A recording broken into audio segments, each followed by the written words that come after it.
невозможно. Потопили. Москва. Крымский мост взорвали. Оставили Херсон. По Кремлю удар нанесли.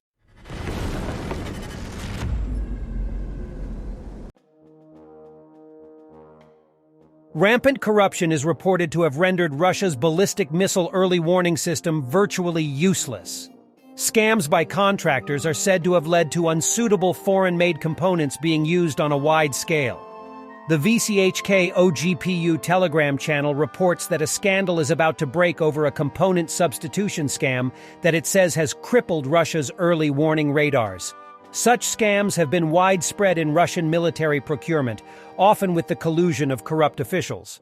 According to VCHK OGPU, for several years Putin has received numerous memos about the deplorable situation with the Russian early warning system.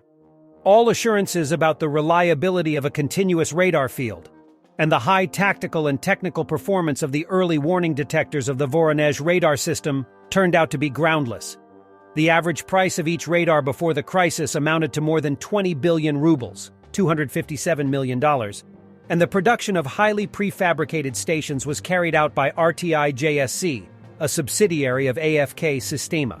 Most of the components, as usual, were purchased abroad, and under the guise of procuring expensive transistors protected from interference and radiation, the brains of the radar were supplied with cheap parts that were unusable for military purposes. This made it possible to have a huge profit margin. 1,000 different kinds of radio components were purchased for cents and invoiced for hundreds of dollars each. According to a source, the result now is that Russia has unstable radars, which provide a window of opportunity to hit Russian territory without retaliation.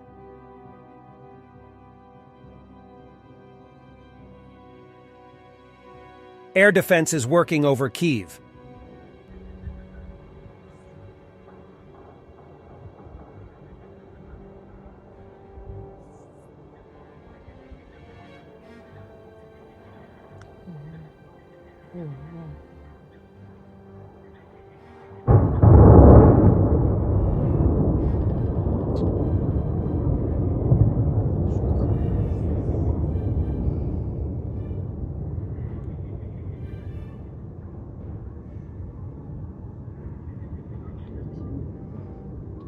Covering the retreat of a group of Ukrainian paratroopers in Bakhmut is blocked on the first floor of a 5-story building.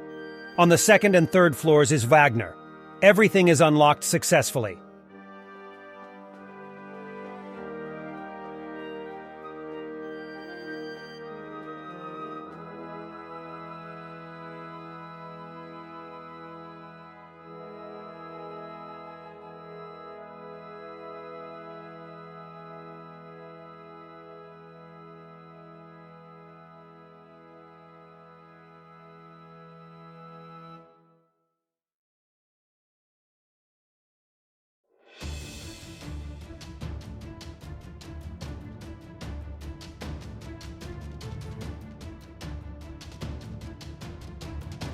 I'm detecting a common theme among Russian public figures and propagandists.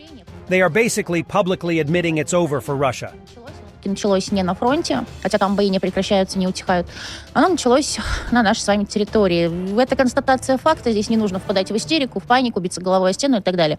Это нужно принять уже как данность, понимая, что против нас воюет весь блок НАТО.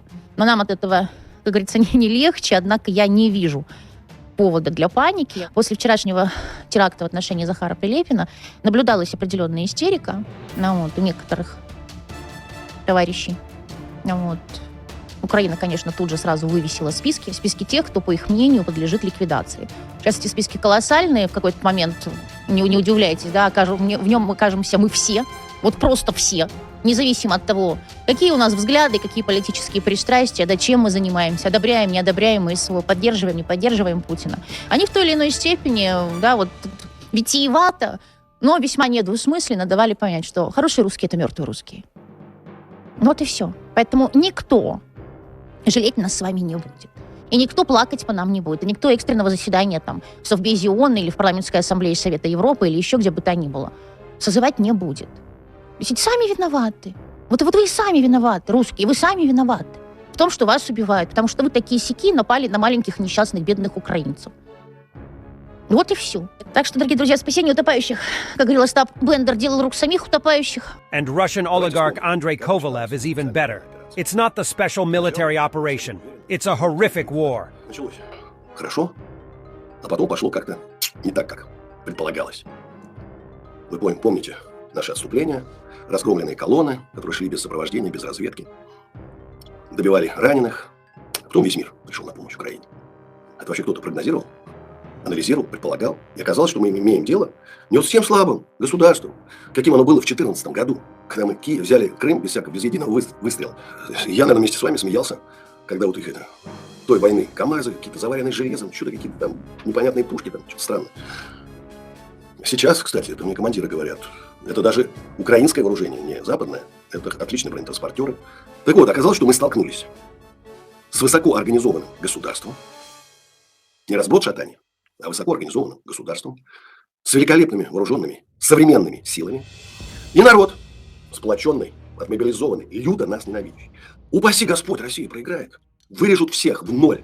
Волынская резня, почитайте в Википедии, детский садом окажется. Вырежут в ноль всех. И тех, кто против Путина, и кто за Путина, всех вырежут в ноль. Бомбят без перерыва. По аэродромам стратегической авиации наносят удары.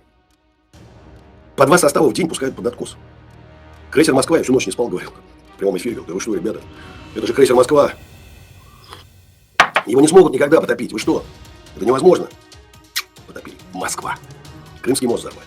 Оставили Херсон. По Кремлю удар нанесли. Все мы в зоне опасности и в зоне риска. А если начнется массовый террор со взятием заложников? Это не специальная военная операция, это страшная война. Против нас весь мир. 122 страны проголосовало за признание нас агрессором. А где наши дипломаты? Где наше Министерство иностранных дел? Какие это дипломаты? Это щенки обоссанные. Обоссанные щенки. Вот падает все. Будущее, где оно? Какие проекты, какие планы? Обидно. Друзья, скажу честно, обидно. Video from the Kurgan region. Already 6 people were burned alive there. The dead are also in the Tyumen region. There is not a word about this in the channels of Z. Voenkarov and Angry Patriots. Fuck those Russians dying in fires. Everyone is busy helping the Russians of Donbass, or rather by exterminating them. This is the work of the Ukrainian unit on 105mm howitzers L-118, which were transferred to Ukraine by the USA.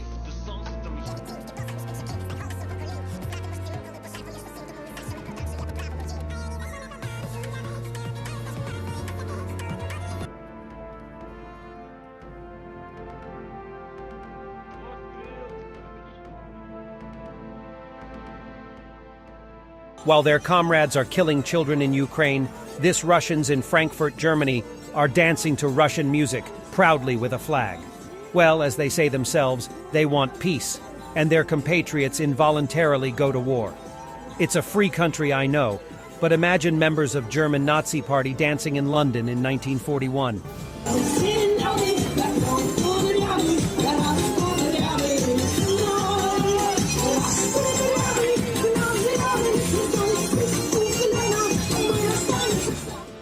This is not from Ukraine, but we had to show this. What a messed up person. Should never be able to hold any law enforcement role. TSA at the Detroit airport.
Thanks for watching, and don't forget to subscribe. Also, if you want to support Warthog Defense, please become our member and get early access to new videos, exclusive members-only videos, and become administrator in comment section. The membership link is in the description. Rescues every day. We had a guy last week at 6 rescues in 6 days. You know, he's doing the job every day.